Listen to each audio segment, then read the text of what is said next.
আসসালামু আলাইকুম সুপ্রিয় দর্শক, শুভেচ্ছা ও আমন্ত্রণ এনটিভি ইউরোপ নিউজে। সাথে রয়েছি আমি কাজী শাহিন শাহ। সংবাদের শুরুতেই জানিয়ে দেব শিরোনাম। ব্রেক্সিট পরবর্তীতে ব্রিটিশ এবং ইইউ নাগরিকদের স্বার্থ সংশ্লিষ্ট বিষয় নিয়ে দ্বিতীয় দফা আলোচনার ইঙ্গিত ডেভিড ডেভিসের। ব্রেক্সিট বিল নিয়ে ক্যাবিনেটে বৈঠকের ঘোষণা বরিস জনসনের। এশিয়ান বংশোদ্ভূত ব্রিটিশ সমকামী যুবক যুবতীদের জোরপূর্বক বিপরীত লিঙ্গের সাথে বিয়ে দেওয়ার অভিযোগ, ফোর্স ম্যারেজ ইউনিটের রিপোর্টের তথ্য প্রকাশ। লিব ডেম পার্টির লিডার হিসেবে নির্বাচিত হয়েছেন স্যার ভিন্স কেবল। ব্রেক্সিটের বিরোধিতাকারী ভিন্স এখন আশাবাদী দ্বিতীয় রেফারেন্ডামের। এবং ব্রিটেনে রাষ্ট্রীয় পেনশনের বয়স 1 বছর বাড়িয়ে 68 করা হয়েছে। সরকারের সিদ্ধান্তের সমালোচনা করেছে লেবার পার্টি।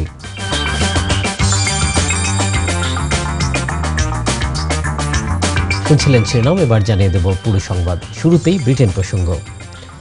যুক্তরাজ্য ও ইউরোপীয় ইউনিয়ন গত সোমবার ব্রাসেলসে ব্রেক্সিট নিয়ে দ্বিতীয় দফা আলোচনা শুরু করেছে। আলোচনায় দুদেশ তাদের নাগরিকদের বসবাসের অধিকার এবং ইইউ থেকে বেরিয়ে যেতে ব্রিটেনকে কী পরিমাণ অর্থ পরিশোধ করতে হবে সেসব বিষয় নিয়ে প্রাধান্য পায়। ইইউ থেকে যুক্তরাজ্যের বের হয়ে যাওয়ার শর্ত নির্ধারণে ইইউর প্রধান আলোচক মাইকেল বার্নিয়ারের সঙ্গে ব্রেক্সিট সেক্রেটারি ডেভিড ডেভিসের সাক্ষাতের পর এই দুই পক্ষ আলোচনা শুরু করে। প্রথম দফা বৈঠকের প্রায় 1 মাস পর দুই পক্ষ বিস্তারিত পরিকল্পনা নিয়ে দ্বিতীয় দফা আলোচনা শুরু করল। ব্রেক্সিট পরবর্তী ব্রিটেন ও ইউরোপীয় ইউনিয়নের আর্থিক ও সামাজিক ক্ষতি কিভাবে কমানো যায় তা আলোচনা করেছে দু নেতা।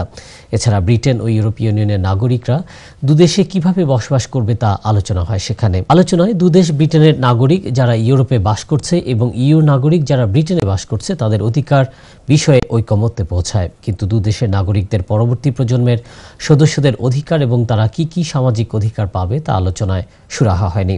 ব্রেক্সিট মন্ত্রী ডেভিড ডেভিসের আজকের বৈঠকের পর সাংবাদিকদের জানিয়েছেন তারা দুপক্ষের স্বার্থ সংশ্লিষ্ট বিষয় নিয়ে আলোচনা করছে। এদিকে ফরেন সেক্রেটারি বরিস জনসন ব্রিটেনকে ইইউ থেকে বেরিয়ে আসতে কী পরিমাণ অর্থ পরিশোধ করতে হবে তা ক্যাবিনেটে আলোচনা করে জানানো হবে বলে বিবিসিকে জানিয়েছেন। তবে একটি সূত্র বিবিসিকে জানিয়েছে ওই অর্থ পরিমাণ 30 থেকে 50 মিলিয়ন ইউরো হতে পারে। ব্রিটেনে পাত্রপাত্রীদের তাদের অমতে অথবা জোরপূর্বক বিয়ে দেওয়া অবৈধ, আর দেশটির জোরপূর্বক বিয়ের বিষয়ে মনিটরিং করতে রয়েছে ফোর্স ম্যারেজ ইউনিট। গত 1 বছরে 30টি সমকামী যুবক যুবতীদের জোরপূর্বক বিপরীত লিঙ্গের সাথে বিয়ে দেওয়ার অভিযোগ এসেছে এই ইউনিটে।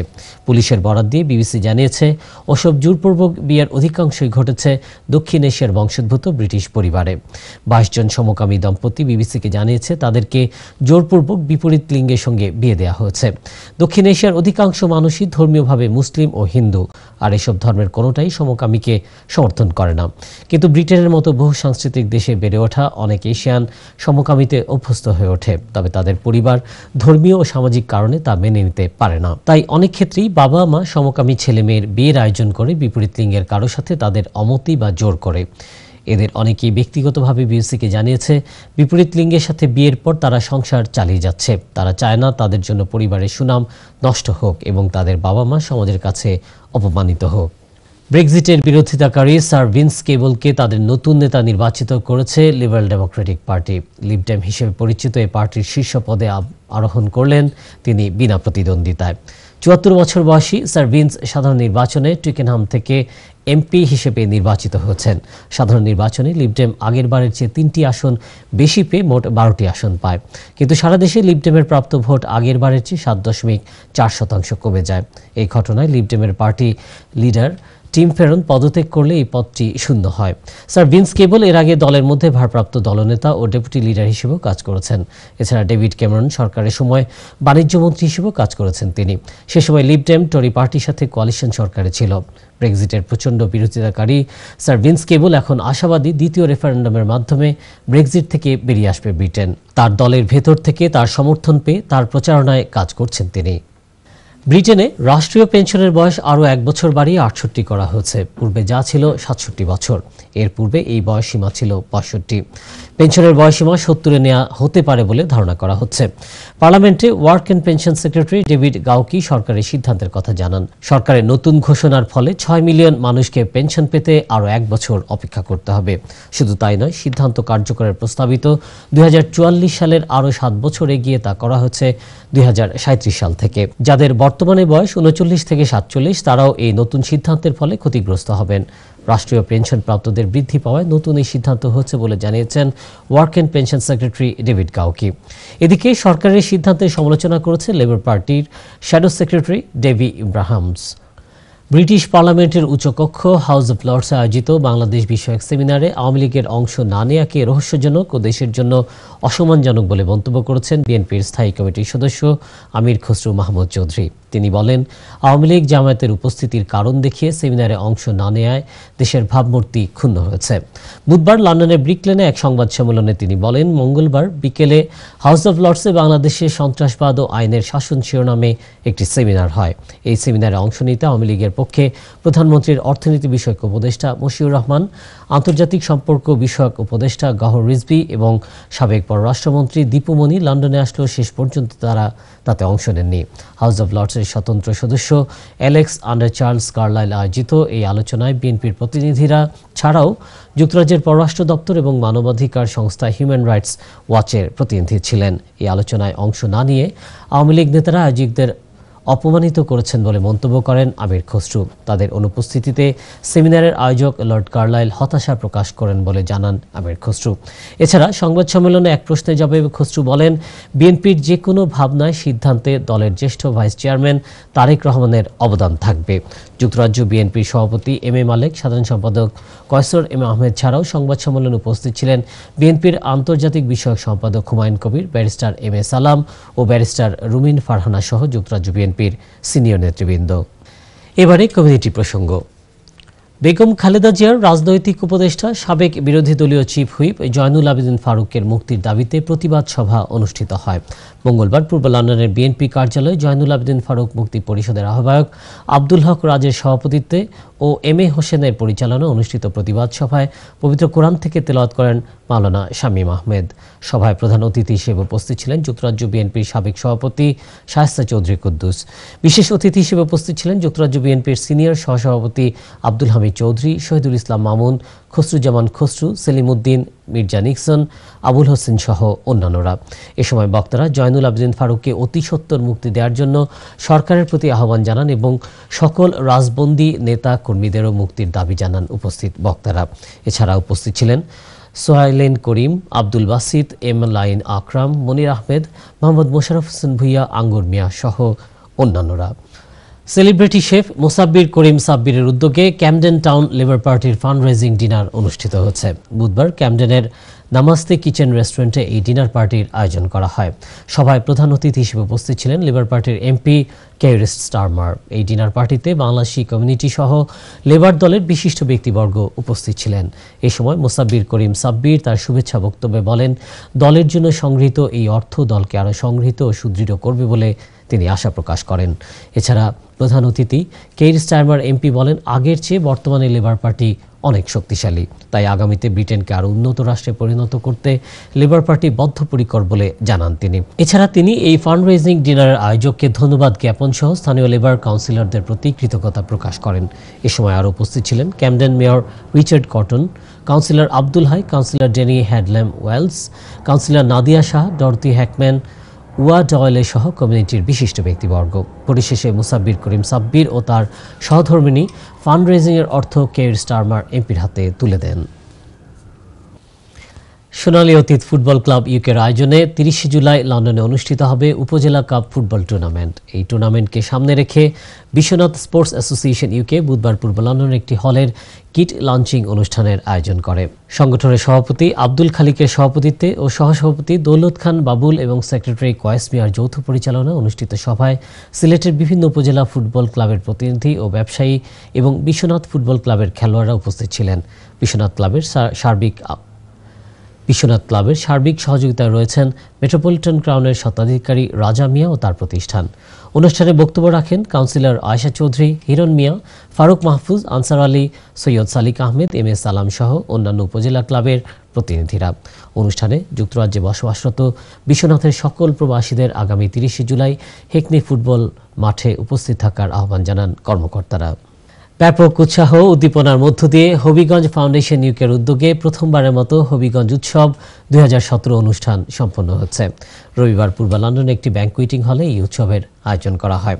এনটিভির বিশেষ প্রতিনিধি জাহাঙ্গীর আলম শিকদার জানান, বিপুল উৎসাহ উদ্দীপনায় হবিগঞ্জ উৎসবে ব্রিটেনের বিভিন্ন শহর থেকে প্রবাসী হবিগঞ্জবাসীরা অংশগ্রহণ করেন। অনুষ্ঠানে শিশু কিশোরদের চিত্রাঙ্কন প্রতিযোগিতা, মেধাবীদের মাঝে পদক বিতরণ, জাদু প্রদর্শনী, ফেস পেইন্টিং, মেহেদি লাগানো, রাফেল ড্র সহ ছিল নানা আয়োজন। মনোজ্ঞ সাংস্কৃতিক অনুষ্ঠানে সঙ্গীত পরিবেশন করেন বাংলাদেশ থেকে আগত বিশিষ্ট সঙ্গীত শিল্পী তপন চৌধুরী সহ বিলেতের খ্যাতিমান শিল্পীবৃন্দ। পুরো অনুষ্ঠান যৌথভাবে পরিচালনা করেন আলামিন মিয়া ও গৌরব রায় মিথুন। এছাড়া সার্বিক দায়িত্বে ছিলেন সমন্বয়ক খায়েরজামান জাহাঙ্গীর। অংশগ্রহণকারী সকলকে ধন্যবাদ জ্ঞাপন করে বক্তব্য রাখেন সংগঠনের সভাপতি দেওয়ান সৈয়দ রব। হবিগঞ্জবাসীদের সর্বপ্রথম লন্ডনে অনুষ্ঠিত অনুষ্ঠান হবিগঞ্জ উৎসবে আজকে সকলে সার্থক করার জন্য সকল হবিগঞ্জবাসী সারা ইউকে থেকে সব দিক থেকে আমাদের এখানে এসেছেন। সবাইকে ধন্যবাদ জানাচ্ছি সকল এবং সার্থক করার জন্য, এবং আগামীতে আমরা আরও অনেকগুলো সবগুলোতে আপনাদের পাবো সেই আশা করি। বাংলাদেশ আওয়ামী লীগের প্রতিষ্ঠাবার্ষিকী সংগ্রাম গৌরব সাফল্যের ৬৮ বছর উপলক্ষে ক্যামব্রিজ আওয়ামী লীগ উদ্যোগে মঙ্গলবার আলোচনা সভা কেমব্রিজ শহরে একটি স্থানীয় রেস্টুরেন্টে অনুষ্ঠিত হয়। সংগঠনের সভাপতি সাইদুর রহমানের সভাপতিত্বে এবং সাধারণ সম্পাদক মাকসুদ রহমানের পরিচালনায় সভায় প্রধান অতিথির বক্তব্য রাখেন যুক্তরাজ্য আওয়ামী লীগের সভাপতি মুক্তিযোদ্ধা সুলতান মাহমুদ শরীফ। প্রধান বক্তা হিসেবে বক্তব্য রাখেন ব্যারিস্টার এনামুল কবির ইমন। বিশেষ অতিথি হিসেবে বক্তব্য রাখেন বিবিসিসির ডিরেক্টর মুহিব চৌধুরী, আশরাফুল ইসলাম, আনোয়ার ইসলাম, সাইকুল হক সায়েক, আবুল হাসনাত সহ আরও অনেকে। শুরুতে অতিথিদের ফুল দিয়ে বরণ করেন সোহেল মিয়া, শাহজাহান আহমেদ, মিফতাউর রহমান চৌধুরী, মাসুদ আক্তার তোফায়েল। সভায় বক্তারা বলেন, প্রধানমন্ত্রী শেখ হাসিনা উন্নত আধুনিক বাংলাদেশের স্বপ্ন দেখতে শিখিয়েছেন। শুধু দেখাই নয়, স্বপ্নের বাস্তবায়নও কিভাবে করতে হয় সেই ট্রেনিংও নেতাকর্মীদের দিচ্ছেন। শেখ হাসিনার নেতৃত্বে যে উন্নয়ন হচ্ছে সেটা জনসমক্ষে তুলে ধরে আবারও আগামী নির্বাচনে আওয়ামী লীগকে ক্ষমতার আসনে প্রতিষ্ঠাতা করতে সকলকে কাজ করার আহ্বান জানান। জগন্নাথপুর উপজেলা উন্নয়ন সংস্থার ইউকের উদ্যোগে যুক্তরাজ্য সফররত বাংলাদেশ সরকারের অর্থ পরিকল্পনা প্রতিমন্ত্রী এম এ মান্নানের সাথে এক মতবিনিময় সভা নিউ হ্যামস্টো পামট্রি হলে অনুষ্ঠিত হয়। সংগঠনের চেয়ারম্যান মুজিবুর রহমান মুজিবের সভাপতিত্বে ও জেনারেল সেক্রেটারি শফিউল আলম বাবুর পরিচালনায় মন্ত্রী এম এ মান্নান তার নির্বাচনী এলাকার উন্নয়ন পরিকল্পনা তুলে ধরেন এবং প্রবাসীদের দাবি দেওয়া একে একে পূরণের আশ্বাস প্রদান করেন। এ সময় আরও বক্তব্য রাখেন কমিউনিটি নেতা নুরুল হক লালামিয়া, আব্দুল আলী রৌফ, নুরুল ইসলাম দুলু, গোলাম মুর্তজা, সাজ্জাদ মিয়া, তারিক আহমেদ, মল্লিক, শাকুর ওয়াদুদ, সৈয়দ সাদেক, মন্তাজ আলী, আলহাজ ইলিয়াস আলী সহ অন্যান্যরা। বালাগঞ্জ উসমানীনগর গরিব কল্যাণ ট্রাস্ট ইউকের সাংগঠনিক নানা বিষয়ে গুরুত্বপূর্ণ সিদ্ধান্ত গ্রহণের লক্ষ্যে বার্মিংহামে এক জরুরি সভা অনুষ্ঠিত হচ্ছে। আমাদের নর্থ ও মিডল্যান্ডস ব্যুরো প্রধান ফারসু আহমেদ চৌধুরী জানান, সংগঠনের কার্যকরী কমিটির অধিকাংশ সদস্যদের উপস্থিতিতে মঙ্গলবার বার্মিংহামের বাংলাদেশ মাল্টিপারপাস সেন্টারে এই জরুরি সভা অনুষ্ঠিত হয়। উক্ত সভায় সভাপতিত্ব করেন বালাগঞ্জ উসমানীনগর গরিব কল্যাণ ট্রাস্ট ইউকের সভাপতি আলহাজ আব্দুল ওয়াদুদ আর পরিচালনা করেন যুগ্ম সম্পাদক মাহমুদ আলী। সভায় বালাগঞ্জ উসমানীনগর গরিব কল্যাণ ট্রাস্ট ইউকের বাংলাদেশের গরিব অসহায় মানুষের কল্যাণে সহযোগিতার প্রত্যয়ে প্রতিষ্ঠিত হয়েছে উল্লেখ করে বলা হয়, কোনো অশুভ শক্তির থাবায় সংগঠনকে ধ্বংস করতে দেয়া হবে না। সভা থেকে সংগঠনের নিয়মতান্ত্রিক কর্ম পরিচালনার বিষয়ে কয়েকটি গুরুত্বপূর্ণ সিদ্ধান্ত গ্রহণ করা হয়। জরুরি সভায় অন্যান্যের মধ্যে বক্তব্য রাখেন মোহাম্মদ গয়াস মিয়া, আনহার আলী, তারা মিয়া, চেয়ারম্যান মাহবুব আলম চৌধুরী মাখন, কলিমুল্লাহ বকুল, আজাদ বাক্ত চৌধুরী সহ অন্যান্যরা। এবারে বাংলাদেশ প্রসঙ্গ। বাংলাদেশের মানুষকে হত্যা ও নির্যাতন করা ক্ষমতাসীন আওয়ামী লীগের রোল মডেল বলে মন্তব্য করে মির্জা আলমগীর বলেন, কিভাবে মানুষকে নির্যাতন করা যায়, ভিন্নমত দমন করা যায় এবং অসহায় নিরীহ মানুষকে কুপিয়ে হত্যা করা যায়, এটাই হচ্ছে আওয়ামী লীগের রোল মডেল।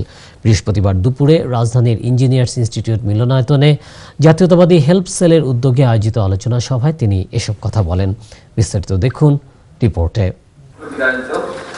বিগত আন্দোলনে গুম, খুন ও নির্যাতনের শিকার দলের 5 নেতাকর্মী ও তাদের পরিবারের সদস্যদের বৃহস্পতিবার আর্থিক সহায়তা দেয় জাতীয়তাবাদী হেল্প সেল। তাদের হাতে সহায়তা তুলে দিয়ে বিএনপির মহাসচিব বলেন, কিভাবে বিরোধী দল দমন করা যায় বর্তমান সরকার সেই রোল মডেল প্রতিষ্ঠা করেছে। সহায়ক সরকার ছাড়া নির্বাচন সুষ্ঠু হবে না এমন মন্তব্য করে আগামী নির্বাচন নিয়ে সংলাপে বসতে সরকারের প্রতি আহ্বান জানান তিনি। এই সরকার ক্ষমতায় থাকলে সুষ্ঠু নির্বাচন হবে না। বিশেষ করে প্রধানমন্ত্রী ক্ষমতায় থাকলে একটি সহায়ক সরকারের কথা বলা হয়েছে। আসুন কথা বলুন কিভাবে সেই সরকার গঠন করা যেতে পারে, কিভাবে আমরা আগামী নির্বাচনটা সকলে অংশগ্রহণ করে একটা নির্বাচন করতে পারি। পরাজিত হলে পালাবার পথ খুঁজে পাবেন না, এ ব্যাপারে নিশ্চয়তা দিতে পারি বাংলাদেশের জনগণ আপনাদের সব কিছুই দেখবে এবং দেশে শান্তি বিরাজ করার পরিবেশ তারা সৃষ্টি করবে। নির্বাচন সুষ্ঠু হোক, এটাই আমরা চাই, সেইভাবে ব্যবস্থা নিন, অন্যথায় ঠিকই পালাবার পথ খুঁজে পাওয়া যাবে না। বেগম খালেদা জিয়ার লন্ডন সফর নিয়ে আওয়ামী লীগ সাধারণ সম্পাদক মিথ্যাচার করেছেন বলে অভিযোগ করেন মির্জা ফখরুল। দেশনেত্রী বেগম খালেদা জিয়া পালিয়ে গেছেন দেশ থেকে, এটা তো কোনো আহাম্মকও বিশ্বাস করবে না। আমরা ইউটিউবে বিভিন্ন রকম ছবি দেখতে পাই, সত্য মিথ্যা বলতে পারবো না, কিন্তু দেখা যায় যে তারা কি ধরনের বিবৃতি দিচ্ছেন গোয়েন্দা সংস্থাগুলোর কাছে। সুতরাং এই ধরনের কথা বলার আগে প্রত্যেকের উচিত আয়নায় নিজেদের চেহারা দেখা। হত্যা গুমের জবাব দিতে সংগঠনকে শক্তিশালী করতে নেতাকর্মীদের আহ্বান জানান বিএনপির মহাসচিব। আগামী নির্বাচনের মধ্য দিয়ে তাদেরকে নির্মূল করতে হবে। Imrul Ahsan, NTV news, Dhaka. এবারে আন্তর্জাতিক প্রসঙ্গ। 65% বেশি ভোট পেয়ে ভারতের 14তম রাষ্ট্রপতি নির্বাচিত হলেন বিজেপি সমর্থিত প্রার্থী রামনাথ কোবিন্দ। এর মাধ্যমে ভারতের ইতিহাসে দ্বিতীয়বারের মতো দলিত সম্প্রদায়ের কেউ রাষ্ট্রপতি নির্বাচিত হলেন। রামনাথ কোবিন্দ প্রধানমন্ত্রী নরেন্দ্র মোদীর পছন্দের প্রার্থী ছিলেন। এছাড়া রাষ্ট্রপতি নির্বাচিত করতে লোকসভা ও বিভিন্ন রাজ্যের বিধানসভাগুলোর 4800 সদস্য ভোট দেন। বিস্তারিত ডেস্ক রিপোর্টে। বিহারের সাবেক গভর্নর রামনাথ কোবিন্দ যে ভারতের 14তম রাষ্ট্রপতি হবেন তার আভাস মিলেছিল আগে থেকেই। অবশেষে সেই আভাসই সত্য প্রমাণিত হলো। বিপুল ব্যবধানে নির্বাচিত হওয়ায় তাকে অভিনন্দন জানিয়েছেন ভারতের প্রধানমন্ত্রী নরেন্দ্র মোদী। তাছাড়াও আনুষ্ঠানিক ফলাফলের আগেই কোবিন্দের বাড়িতে ফুল ও মিষ্টি পাঠাতে শুরু করেন সমর্থকেরা। দেশটির গণমাধ্যম এনডিটিভি বলছে, বিজেপি নেতৃত্বাধীন এনডিএর এই প্রার্থী প্রায় 4,80,000 ভোট পেয়েছেন, যা মোট ভোটের 65%। অন্যদিকে প্রতিদ্বন্দ্বী কংগ্রেস নেতৃত্বাধীন ইউপিএ প্রার্থী মীরা কুমার পেয়েছেন প্রায় 2,41,000 ভোট। পার্লামেন্ট হাউস ও 11টি রাজ্যের ভোট গণনা শেষে নির্বাচন কমিশনের কর্মকর্তারা এই তথ্য জানিয়েছেন। সোমবার অনুষ্ঠিত নির্বাচনের ভোট গণনা চলে বৃহস্পতিবার সকাল 11টা থেকে বিকেল 5টা পর্যন্ত। ভোট গণনার শুরু থেকেই দফায় দফায় প্রাপ্ত ফলাফলে এগিয়ে প্রতিদ্বন্দ্বী প্রার্থীর সাথে ব্যবধান বাড়ান কোবিন্দ। কানপুর বিশ্ববিদ্যালয়ের বাণিজ্য ও আইনে স্নাতক করা 71 বছর বয়সী রামনাথ কোবিন্দ আইন পেশায় ছিলেন 16 বছর। 90-এ যোগ দেন রাজনীতিতে। প্রত্যাশা কম থাকা এবং বিতর্ককে কাছে ঘেঁষতে না দেয় তখন থেকেই রাজনীতির গুডবুকে নাম উঠে গেছিল তার।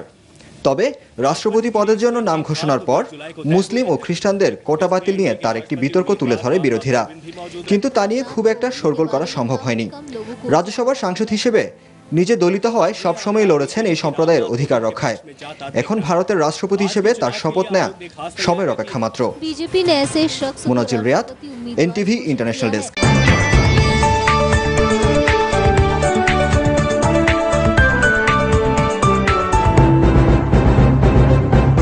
এবার জানিয়ে দিব সিলেট ব্যুরো অফিস থেকে পাঠানো তথ্য ছবি নিয়ে সংবাদ প্রতিদিনের সিলেট। কানাডা আওয়ামী লীগের প্রতিষ্ঠাতা সভাপতি সরোয়ার হোসেন বলেছেন, আওয়ামী লীগ সরকারের আমলে কোনো মানুষ না খেয়ে থাকবে না। তারপরও দেশকে এগিয়ে নিতে হলে সকলের একত্রিত প্রচেষ্টায় প্রাকৃতিক দুর্যোগ মোকাবেলা করতে হবে। সকালে বিয়ানীবাজার উপজেলার দুবাগ ইউনিয়নে বন্যায় ক্ষতিগ্রস্ত মানুষের মাঝে ব্যক্তিগত উদ্যোগে ত্রাণ বিতরণ অনুষ্ঠানে তিনি এসব কথা বলেন। একই দিন বিকেলে মোলাপুর ইউনিয়নে বন্যা দুর্গতদের মাঝে তার উদ্যোগে ত্রাণ সামগ্রী বিতরণ করা হয়। এই উপলক্ষে আয়োজিত পৃথক অনুষ্ঠানে সভাপতিত্ব করেন দুবাগ ইউনিয়নের চেয়ারম্যান আব্দুস সালাম ও মোলাপুর ইউনিয়নের চেয়ারম্যান হাজি মোহাম্মদ আব্দুল মান্নান। এ সময় বক্তব্য রাখেন সাইদ আহমেদ সোহেল, গৌসুদ্দিন, মোহাম্মদ আব্দুর রহমান আফজাল, রাশেদ খান ও মাহফুজ চৌধুরী জয়। আলোচনা শেষে অতিথিবৃন্দ বন্যা দুর্গত সহস্রাধিক মানুষের হাতে ত্রাণ সামগ্রী তুলে দেন। নির্বাচন কমিশন ঘোষিত রোডম্যাপ অনুযায়ী শেখ হাসিনার অধীনেই আগামী জাতীয় সংসদ নির্বাচন অনুষ্ঠিত হবে। এতে বিএনপিও অংশ নেবে। স্বাস্থ্যমন্ত্রী মোহাম্মদ নাসিম হবিগঞ্জ 250 শয্যা বিশিষ্ট আধুনিক হাসপাতাল ভবনের উদ্বোধন শেষে সাংবাদিকদের প্রশ্নের জবাবে এ মন্তব্য করেন। তিনি বলেন, আগামী বছরের 10 জানুয়ারি প্রধানমন্ত্রী প্রতিশ্রুত হবিগঞ্জ মেডিকেল কলেজের ভর্তি কার্যক্রম শুরু হবে। তিনি আরও বলেন, চিকুনগুনিয়া প্রতিরোধে প্রয়োজনীয় ব্যবস্থা নেওয়া হচ্ছে। 2014 সালের এপ্রিলে 36 কোটি 49 লাখ টাকা ব্যয়ে 8 তলা ভিত বিশিষ্ট 6 তলা ভবনের নির্মাণ কাজ শুরু হয়। চলতি বছরের এপ্রিলে এর কাজ শেষ হয়। 68,748 বর্গফুটের এই ভবনে 2টি লিফট সহ আধুনিক চিকিৎসা সুবিধার ব্যবস্থা রাখা হয়েছে। গণপূর্ত বিভাগ কাজটি সম্পন্ন করে। উদ্বোধন শেষে মন্ত্রী জেলা প্রশাসকের কার্যালয়ের নিমতলায় সুবিধি সমাবেশে যোগ দেন। এতে বক্তৃতা করেন জেলা আওয়ামী লীগ সভাপতি মোহাম্মদ জাহির এমপি, সাধারণ সম্পাদক মোহাম্মদ আব্দুল মজিদ খান এমপি, সংসদ সদস্য আমাতুল কিবরিয়া চৌধুরী কেয়া, সিভিল সার্জন ডক্টর সচিন্ত চৌধুরী সহ অন্যান্যরা। দর্শক, সংবাদ শেষ করব, তবে শিরোনাম জানিয়ে দিচ্ছি আরও একবার। ব্রেক্সিট পরবর্তীতে ব্রিটিশ এবং ইইউ নাগরিকদের স্বার্থ সংশ্লিষ্ট বিষয় নিয়ে দ্বিতীয় দফা আলোচনার ইঙ্গিত ডেভিড ডেভিসের। ব্রেক্সিট বিল নিয়ে ক্যাবিনেটে বৈঠকের ঘোষণা বরিস জনসনের। এশিয়ান বংশোদ্ভূত ব্রিটিশ সমকামী যুবক যুবতীদের জোরপূর্বক বিপরীত লিঙ্গের সাথে বিয়ে দেওয়ার অভিযোগ, ফোর্স ম্যারেজ ইউনিটের রিপোর্টের তথ্য প্রকাশ। লিভ ডেম পার্টির লিডার হিসেবে নির্বাচিত হয়েছেন স্যার ভিন্স কেবল। ব্রেক্সিটের বিরোধিতাকারী ভিন্স এখন আশাবাদী দ্বিতীয় রেফারেন্ডামের। এবং ব্রিটেনে রাষ্ট্রীয় পেনশনের বয়স 1 বছর বাড়িয়ে 68 করা হয়েছে। সরকারের এই সিদ্ধান্তের সমালোচনা করেছে লেবার পার্টি। এই ছিল আমাদের হাতে থাকা এনটিভি ইউরোপ নিউজের সর্বশেষ আয়োজন। এই খবরের ভিডিও সহ আপডেট জানতে ভিজিট করুন এনটিভি ইউরোপ অনলাইন www.europentv.com। সাথে থাকার জন্য সবাইকে ধন্যবাদ। আল্লাহ হাফেজ।